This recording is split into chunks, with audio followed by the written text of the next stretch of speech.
안녕하세요 구독자 여러분들, 축구 토토 승무패 전문 분석팀 S버프입니다. 축구 토토 승무패 13회차, 이번 회차는 K리그 6경기 그리고 J리그 8경기입니다. 14경기 분석 그리고 최종 픽 공유 드리도록 할게요.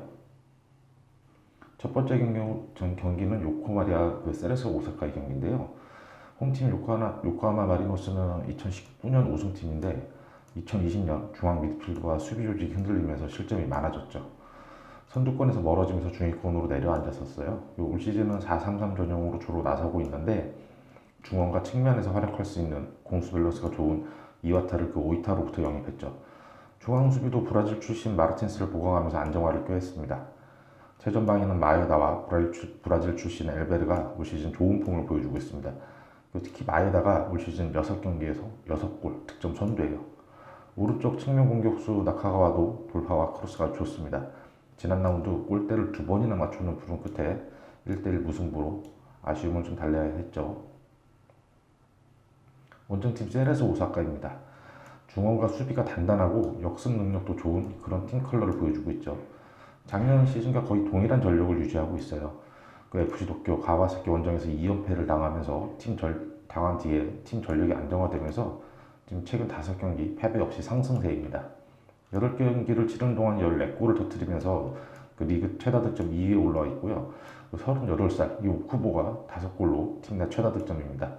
지난 라운드 사간도스전에서도 전반 3분 만에 오쿠보가 헤딩골을 터뜨렸는데 이게 VAR 판독 끝에 옵사이드로 무효 처리돼서 아쉬웠죠. 후반 초반 오쿠노의 묵직한 중거리골로 사간도스를 상대로 1대0 승리했습니다. 오른쪽 측면 니시카와의 역습 시 아주 빠른 스피드를 앞세워서 날카로운 모습을 보여주고 있죠. 역대 전적에서 요코마리가 세레소 오사카에게 5연패 중입니다. 홈에서도 4연패 중이에요. 이상하게 세레소 오사카한테 약한 모습입니다. 올 시즌 요코마리가 마에다를 앞세워서 공격적으로 나오고 있지만 쇼난가이 경기에서처럼 상대가 밀집 수비로 나오면 좀 고전하는 모습도 있어요. 요코마리가 올 시즌 홈 성적이 좋고 세레소가 올 시즌 원정 성적이 안 좋은 편이지만 이번 경기는 요코마리의 열세가 예상이 되죠. 요코마리의 무패 예상합니다. 두 번째 경기는 K리그 포항과 전북의 경기입니다. 포항 개막 2연승 뒤에 지금 5경기째 승리가 없습니다. 지지난 라운드 성남전에서 송민규가 퇴장당했잖아요. 그 송민규 퇴장 공백으로 인해서 공격 밸런스가 좀 무너진 느낌이에요. 지난 라운드 홈에서 대구 상대로 이렇다 할 찬스도 못 만들었습니다. 타시와 크베시치는 아직 K리그에 적응하는 중인데 크베시치는 그 미드필드 진영에서 패스 플레이가 뛰어난 편인데 타시는 전방에서 많이는 움직여주지만 아직 공격수로서의 역할을 하기에는 시간이 더 필요해 보입니다. 신진호의 노련한 경기 운영은 돋보이는데 공격적인 부분에서 뭔가 조금 2% 아쉬운 상황이에요. 팔라시오스, 임상엽 이런 측면 자원들도 시원한 플레이가 안 나오고 있습니다. 전북을 상대로 이변을 만들기에는 전력적으로 좀 역부족으로 보입니다. 전북은 경기 내용을 떠나 어떻게든 승리를 챙겨오고 있죠. 올 시즌 5승 2무 무패예요. 지난 라운드 수원 삼성과의 경기에서도 플레이가 밀리면서 경기 주도골을 내줬어요. 근데 세트피스 상황에서 최보경이 헤딩골로 전반을 먼저 앞서가고 이날 경기에서 수중전임을 고려해서 김상식 감독이 이제 구스타보의 높이를 이용하려 해서 일류첸코 대신에 구스타보를 선발 내세웠는데 별로 큰 소득은 없었어요. 결국 후반 일류첸코로 교체됐죠. 일류첸코 들어오고 나서 전부 공격 흐름이 좀 트이면서 일류첸코가 한 골 한 도움으로 활약했죠. 4경기 연속골입니다. 또 김보경은 EPL 출신답게 공격 전진형에서 좀 뛰어난 활약을 펼치고 있어요. 드리블 돌파, 패스 플레이, 연계 다 모든 면에서 아주 돋보이고 있습니다. 경기 막판 PK 실점이 있긴 했는데 풋백 수비도 안정감이 있었습니다. 다만 전북은 이용과 최철순이 체력 안배를 좀 해줘야 돼요. 이제 나이가 나이인 만큼 이번 경기에 로테이션이 나올 가능성이 있는데 이 둘이 빠질 경우에 측면 수비에 조금 허점이 생기죠. 최근 맞대결 전적에서 포항이 크게 뒤지고 있습니다. 홈 경기에서도 전북 상대로는 4경기째 승리가 없죠. 주말 주중 이어지는 강행구 속에서 이 스쿼드가 두터운 전북이 아무래도 유리하죠. 포항이 전북을 상대로 이변 만들 가능성은 거의 없어 보입니다. 포항의 패 예상합니다. 세 번째 경기는 대구와 성남의 경기입니다. 대구는 지난 라운드 주전 수비수 홍정훈이 이제 부상에서 완벽히 복귀한 모습을 보였습니다. 이 수비 조직이 조금 더 탄탄해졌죠. 정승원도 계약 문제가 해결되면서 오른쪽 측면 자원으로 출전했어요. 부상자가 복귀하고 정승원도 복귀하면서 한층 더 짜임새가 있어졌죠. 그리고 이용래는 당초 플레이 코치로 영입을 했는데 그게 아니라 그냥 완전히 제대로 된 선수 하나를 데리고 온 거예요. 전성기 시절에 그런 노련한 경기 운영과 패스 플레이가 돋보이고 있습니다. 세르지뉴도 아직 기대에는 못 미치는데 서서히 적응하면서 세징야를 도와주고 있는 그런 모습들이 보여요. 에드가가 후반 교체 출전했는데 아직 100% 컨디션이 아닌 점이 좀 아쉽죠. 출전 시간을 늘려가면서 좀 적응해야 될 것 같아요. 공격적인 진영도 더 날카로워졌고 수비진도 더 안정화됐습니다. 근데 다만 대구는 올 시즌 이 골키퍼의 불안감이 매 경기 나오고 있습니다. 원정팀 성남은 이종성이 부상으로 이탈한 자리에 그 리차드가 예상외로 리차드가 수비형 미드필더로 나왔어요. 수비적인 부분은 잘 소화해 주는데 빌드업, 경기 운영 능력은 아무래도 좀 부족할 수밖에 없죠. 그 오른쪽 측면으로 이태희 대신에 나서는 이시영이 크로스가 굉장히 날카롭습니다. 근데 전방에서 뮬리치가 이런 걸 머리에 제대로 맞춰주지를 못하고 있어요. 박용지가 이제 전방에서 정말 부지런히 움직이면서 찬스를 만드는데 마지막 슈팅 과정에서 정교함이 부족해 이게 골로 연결이 안 되고 있습니다. 지난 라운드 울산을 상대로 그 실점 상황에서 마상훈이 헤딩 클리어 하려다가 그 위치 선정 미스로 걷어내지 못했는데요. 이게 좀 마상훈의 실수였어요, 실수. 한 골을 내주긴 했는데 울산 상대로도 전체적으로 수비적인 부분은 잘 소화를 했습니다. 대구가 최근 성남과의 맞대결 전적에서 크게 앞서고 있습니다. 리그 맞대결에서는 4연승 중이에요. 성남이 수비적인 경기 운영으로 나설 텐데 정승원이 합류하고 에드가가 복귀한 이 대구의 공격 화력이 아주 세진 상황이죠. 특히 홈 경기인 만큼 대구가 매우 공격적으로 운영할 것 같아요. 이변이 없이 대구가 승리할 것으로 예상됩니다. 네 번째 경기는 J리그 가시마와 가시와의 경기입니다. 홈팀 가시마는 지난 라운드 우라와 원정에서 상대에게 주도권을 내주며 끌려갔는데 역습 그리고 세트피스 공격에서 강점을 보였어요. 상대 공간 침투와 로빙 패스에 터치하지 못하면서 아키모토에게 선제골을 넣어주고 아키모토의 돌파에 PK를 내주면서 두 골이나 실점했죠. 세트피스 상황에서 센터백 세키가와가 어려운 자세로 이제 헤딩골로 한 골 쫓아가긴 했습니다. 후반 최전방 에버라도 앞서가서 공세를 펼치긴 했는데 우라와 니시가와 골키퍼 선방에 막히면서 2대1로 패했죠. 19살의 젊은 미드필더 아라키가 4골로 팀 내 최다 득점입니다. 아직 외국인 공격수들의 골이 터지지 않고 수비 조직이 전체적으로 안정되지 않은 느낌입니다. 원정팀 가시와는 작년 장신 공격수 울릉가를 앞세워서 측면 크로스에 이은 제공권 싸움이 주 득점투였죠. 올 시즌 팀 리빌딩을 하면서 중원을 좀 단단히 하고 측면에서 역습 위주로 전환했는데 아직 전술적인 완성도가 좀 떨어지는 상황이에요. 최전방의 크리스티아노는 노쇠한 기미를 보이며 아직 올 시즌 골이 없는 상황입니다. 지난 라운드 요코하마 FC를 상대로 우세한 경기를 펼치긴 했습니다. 미드필드 싸움에서 주도권을 잡았는데 코너킥 상황에서 선제 실점을 내줬어요.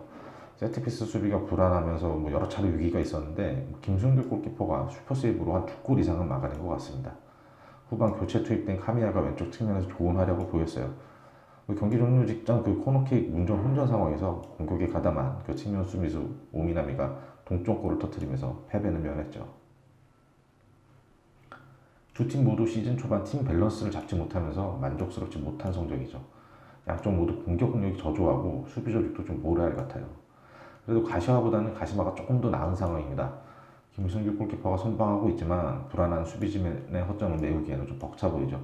맞대결 전적에서도 최근 3승 1무 1패 가시마가 좀 우세하죠. 가시마의 승 예상합니다. 다섯 번째 경기는 FC 도쿄와 삿포로의 경기입니다. 홈팀 FC 도쿄는 지난 라운드 나고야 원정에서 상대 패스 플레이에 경기 주도권을 내줬지만 물러서지 않고 공격적으로 임했어요. 최전방에서 디에고와 아다리톤 이 두 외국인 선수의 호흡이 아주 좋았습니다. 좁은 공간에서도 서로 원투 패스를 통해서 공간을 창출하고 아주 유기적인 움직임으로 좋은 호흡이에요. 디에고는 올 시즌 3골을 기록 중이고 또 그 올림픽 대표팀 멤버인 타가와도 3골을 기록하면서 팀 공격력을 보태주고 있죠. 공격력은 만족할 만한 상황이긴 한데 시즌 초반 수비 조직이 좀 불안한 모습을 보였습니다. 최근 2경기에서는 클린시트 하면서 점차 안정돼가고 있는 모습을 보이고 있죠. 원정팀 삿포로는 지난 라운드 후쿠오카 원정 경기에서 아주 치열한 접전을 펼쳤어요. 최전방 로페즈가 물오른 골 감각을 선보이고 있고 전반 후방에서 길게 넘어온 공을 절묘한 헤딩골을 성공시켰죠. 세트피스 수비에서 상대 센터백을 견제하지 못하면서 아주 프리하게 헤딩골을 내준 거 이거는 수비 조직의 실수였어요. 센터백 후쿠모리가 오버래핑을 나와가지고 한번 접어놓고서는 강력한 왼발골로 결국 승리를 가져오긴 했죠. 최전방 로페즈가 올 시즌 컵대회 포함해서 7골이고 리그에서는 6경기 출전해서 6골, 경기당 1골씩 기록하고 있습니다.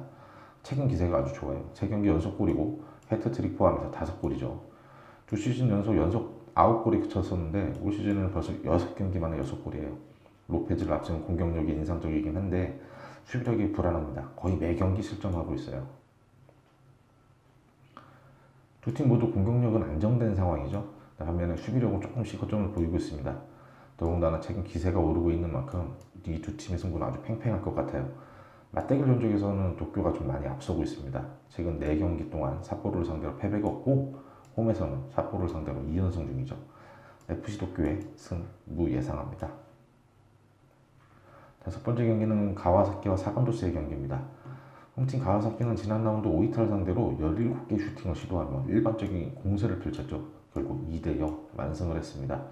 전반 세트피스 상황에서 상대 수비 맞고 튀어나온 공을 미토마가 강력한 오른발 하프발리로 선제골을 터뜨렸어요. 미토마는 후반에도 전방 압박을 통해서 상대 빌드업 과정에서 공을 낚아채면서 추가골을 기록했죠. 23세 이하 그 올림픽 대표팀 멤버인 미토마가 공격적인 영향이 아주 좋습니다. 최전방 레안드로도 7경기에서 6골을 터뜨리면서 아주 높은 골 결정력을 보여주고 있어요. 레안드로 외에도 코바야시도 4골, 미토마도 3골, 이에나도 3골, 하타테도 2골. 그 가와사키는 고른 선수들의 득점으로 J리그 최강의 공격력을 자랑하고 있죠. 그러니까 1위를 달리고 있는 거예요. 수비력도 안정적이어서 8경기에서 4실점밖에 허용하지 않았습니다. 정성용 골키퍼가 부상으로 출전 여부가 불투명하긴 한데 수비 조직이 워낙 좋은 만큼 괜찮을 것 같습니다. 사간토스는 지난 라운드 세레스 오사카 원정에서 수비적인 경기 운영으로 상대 공세를 잘 막아냈는데 의외 예상치 못한 중거리 골에 실점을 했죠. 올 시즌 리그 7경기에서 첫 실점이었어요. 근데 주축 센터백 황석구가 경고 누적으로 퇴장당하면서 후반 어려운 경기를 했습니다. 공격형 미드필더 히구치가 패스 플레이가 아주 뛰어나면서 경기 운영 능력이 좋아 보였고요. 센터백 에드와르도 세트피스 공격 가담했을 때 제공권이 아주 좋았습니다. 컵대회에서는 로테이션 돌리면서 실점이 좀 많은데 리그에서는 가장 안정적인 수비력을 보여주는 팀이에요. 근데 최근 원정에서 성적은 별로 좋지 않았습니다. J리그에서 가장 강력한 창과 탄탄한 방패의 맞대결이죠. 네, 가와사키 우세가 예상됩니다. 사간도스의 주축 센터백 황석호가 퇴장으로 경기에 나설 수 없어요. 경고했던 3백 수비 조직에 균열이 생길 것 같죠. 8경기에서 21골을 몰아친 가와사키의 공격력을 도스가 감당하기 힘들 것 같습니다. 가와사키의 승 예상합니다. 7번째 경기는 쇼난과 나고야의 경기입니다. 홈팀 쇼난. 지난 라운드 요코마리 원정에서 상대에게 일방적으로 끌려갔는데 가까스로 1대1 무승부를 거뒀어요. 요코마리 공세에 밀리긴 했는데 요코마리가 전반에 2번, 후반에 1번 골대를 맞추면서 쇼난에게는 좀 행운이 따른 경기였죠. 엘발에게 선제골을 허용하면서 무너지는 듯 했는데 타니 골키퍼가 선방으로 추가 실점은 없었습니다. 고바야시의 얼리 크로스를 야마다가 달려들면서 아주 몸을 던지면서 헤딩골로 가까스로 동점골을 만들었죠. 올 시즌 단 1승밖에 없습니다. 뚜렷한 골게터도 없고 수비진의 실수도 많이 나오는 편이죠. 근데 올 시즌 홈에서 패배는 없습니다. 나고야는 지난 라운드 도쿄와의 홈경기에서 무승부를 거뒀어요. 올 시즌 6승 1무로 안정된 경기력을 보여주고 있죠. 특히 수비 조직력이 아주 뛰어납니다. 단 1실점이에요. 카스트로, 사비에르, 마에다 이 공격형 미드필더들이 아주 좋은 호흡을 보여주고 있죠. 유기적인 움직임, 패스, 슈팅, 공격적인 전 모습에서 뛰어난 상황이에요. 4-5-1 전술로 나서면서 퍼펙트 수비 조직과 더블 볼란테를 세우면서 기본적으로 안정적인 경기 운영을 펼치고 있습니다. 최전방 공격수들의 득점력은 저조하지만 이나가키, 카스트로 두 미드필더가 3골씩 터뜨리면서 팀 공격을 이끌고 있죠. 올 시즌 단 1승에 그치고 있는 쇼난이 나고야를 상대로 홈에서 이변을 만들기는 힘들어 보이죠. 나고야는 팀 밸런스가 안정적으로 잡혀 있습니다. 특히 수비적인 부분은 거의 만점에 가깝죠. 상대 전적에서도 쇼나는 최근 나고야에게 2연패 중이고 홈에서도 3경기째 승리가 없죠. 쇼난의 패배 예상합니다. 8번째 경기는 시미즈와 우라와의 경기입니다. 시미즈 지난 라운드 도쿠시마와의 홈경기에서 0대3으로 크게 패했습니다. 정말 상대 미야시로의 슈팅을 본다 골키퍼가 한번 잘 막아냈는데 수비수들이 튀어나온 공을 미처 대응하지 못했어요. 슈팅 때렸던 미야시로가 다시 달려들면서 반대발로 차 넣으면서 실점을 했죠. 후반에는 상대의 크로스를 막아내려던 센터백 스즈키의 핸드볼 파울로 PK까지 내줬어요. 경기 막판에는 상대 오버래핑의 측면이 완전히 무너지면서 추가 실점했죠. 홈에서 완벽하게 패했습니다. 최전방 티아고는 브라질 선수답게 개인기량이 출중한 모습인데 아직 골이 2골밖에 없어요. 근데 서서히 리그에 적응해가고 있는 모습입니다. 원정팀 우라와는 지난 라운드 홈에서 가시마를 상대로 아주 우세한 경기를 펼쳤죠. 공격형 미드필더 아키모토가 상대 골문을 향한 공격적인 움직임으로 공간 창출이 아주 좋았습니다. 이런 아키모토의 움직임에 맞춘 로빙 스루 패스가 연결되면서 선제골을 기록했죠. 세트피스 수비에서 제공권에서 약점을 보이면서 실점하긴 했는데 아키모토가 위협적인 돌파로 PK 얻어내면서 2대1로 승리했어요. 왼쪽 측면 수비수로 나서는 야마나카가 수비력이 좋고 오버래핑 능력도 아주 출중해 보입니다. 스피드와 정교한 왼발 크로스가 돋보였어요. 교체 투입된 공격수 스키모토는 체력적 우위를 바탕으로 후반 강한 전방 압박 능력을 보여주기도 했어요. 아직 최전방 공격수들의 득점력이 안 터지고 있습니다. 7경기를 치르는 동안 5골, 공격력이 아주 저조하죠. 중위권에 걸쳐있는 두 팀의 맞대결인데요. 두 팀 모두 올 시즌 경기력 기복이 심한 편입니다. 두 팀 모두 기본적인 경기 운영 스타일은 매우 공격적이긴 한데 이 라인을 높여서 공세를 펼치다가 실점이 많은 편이죠. 올 시즌 현재까지 기록으로는 시미즈가 조금 우세해 보이는데 지난 라운드 홈에서 완성된 경기력을 보인 우라와죠. 최근 맞대결에서도 우라와가 시미즈 상대로 13경기째 패배가 없고 시미즈 원정에서도 4승 1무로 앞서 있어요. 시미즈의 무패 예상합니다. 9번째 경기는 비셀 고베와 오이타의 경기입니다. 고베는 지난 라운드 센다이 원정에서 2대0 완승을 거뒀습니다. 미드필더 진영이 아주 공격적인 경기 운영이 돋보였죠. 전반 초반 샘퍼의 절묘한 로빙 패스가 골로 연결됐는데 수비 뒷공간을 향한 그 정확한 패스를 후라시가 놓치지 않고 잡아내면서 선제골을 터뜨렸어요. 이어진 코너킥 상황에서는 이번엔 후라시가 아주 빠르고 강력한 오른발 킥으로 센터백 키쿠치의 헤딩골을 도왔죠. 후라시가 1골 1도움으로 팀 공격을 이끌면서 올 시즌 7경기에서 4골, 최전방에서 아주 제 몫을 다해주고 있습니다. 오이타는 아직 전체적인 팀 밸런스가 안 맞는 상황이에요. 특히 수비적인 부분에서 조금 허점이 있죠. 6경기에서 9실점, 거의 매경기 실점을 하고 있어요. 지난 라운드 가와사키 원정에서도 일방적으로 밀리는 경기를 했고 세트피스 수비에서 우왕좌왕하다가 선제골을 내주며 무너졌어요. 후반에는 빌드업 과정에서 공을 빼앗기면서 추가 실점을 내주고 말았죠. 공격 진영에서도 확실히 마무리 지어주는 골게터가 없어 득점력도 저조한 상황입니다. 팀 전력이 좀 안정화될 때까지 시간이 더 필요해 보입니다. 전체적인 팀 전력에서 비슬고백 한 수 위죠. 오이타는 작년과 마찬가지로 측면 그리고 중앙 수비 부분에서 허점이 많이 드러납니다. 최근 맞대결 전적에서도 고베가 크게 앞서 있죠. 홈 맞대결 전적도 3승 2무로 최근 패배가 없는 비슬고베입니다. 고베의 승 예상합니다. 10번째 경기는 도쿠시마와 센다이 경기인데요. 홈팀 도쿠시마가 지난 라운드 시미즈 원정에서 완승을 거뒀습니다. 공격적인 경기 운영 그리고 마무리 슈팅에 침착함이 돋보여서 유효 슈팅이 6개나 됐거든요. 전반 미야시로가 왼발 슈팅한 공을 상대 지케이가 쳐내자 미야시로가 아주 재빠르게 다시 달려들면서 오른발로 결국 선제골을 성공시켰습니다. 후반에는 페널티킥 한 골, 그 다음에 경기 종료 직전에 카키타가 카시모토의 크로스를 헤딩골로 연결하면서 3대0 완승이었어요. 오른쪽 풀백 카시모토가 오버래핑 능력이 아주 좋았습니다. 빠른 스피드 그리고 정교한 오른발 크로스가 돋보였죠. 전체적으로 미드필드진의 짜임새가 좋고 측면에서의 빠른 움직임과 상대 공간을 향한 침투가 좋은 팀이에요. 중앙 수비진의 위치 선정과 제공권에서 조금 허점을 보이긴 합니다. 센다이는 아직 올 시즌 승리가 없습니다. 1무 5패. 리그 최하위에 머물러 있죠. 무너진 수비 조직이 좀처럼 회복되지 않네요. 작년에도 리그 6연속 패배를 포함해서 17경기 무승 이런 부진을 겪기도 했죠. 작년에도 34경기에서 61실점이에요. 올 시즌도 지금 18실점으로 너무 실점이 많아요. 올해도 뚜렷한 선수 포광이 없었던 만큼 하위권에 머문 것으로 보이는데요. 지난 라운드 비셀고베와의 경기에서 후라시를 막아내지 못하면서 또 0대2로 패했죠. 올 시즌 정경기 실점이에요. 5실점 경기도 2번이나 있습니다. 지난 라운드 3골을 터뜨리며 골 예열을 마친 도쿠시마가 센다이를 상대로 어렵지 않게 득점할 것 같죠. 센다이 수비 조직이 정비가 안 된 만큼 센다이로서는 어려운 경기가 될 거예요. 도쿠시마가 승격팀이긴 한데 카키타를 앞선 공격력이 아주 날카로움이 있습니다. 두 팀의 최근 맞대결 전적은 너무 오래된 기록들이라서 크게 의미가 없어 보입니다. 도쿠시마의 승무 예상입니다. 11번째 경기는 울산과 FC서울의 경기입니다. 홈팀 울산은 부상으로 빠져있던 원톱 김지현이 지난 라운드 복귀했어요. 상대 수비수들과 몸싸움도 잘 버텨주고 적응권도 좋고 전방에서 움직임이 좋았습니다. 골은 없었는데 힌터제어보다는 확실히 좋은 상황이에요. 윤빛가람이 날카로운 크로스를 이동준이 절묘한 위치 선정으로 헤딩 결승골로 1대0 승리했죠. 후반부터는 조금 수비적인 경기 운영을 펼치면서 이기기 위한 그런 실리축구를 보여주기도 했습니다.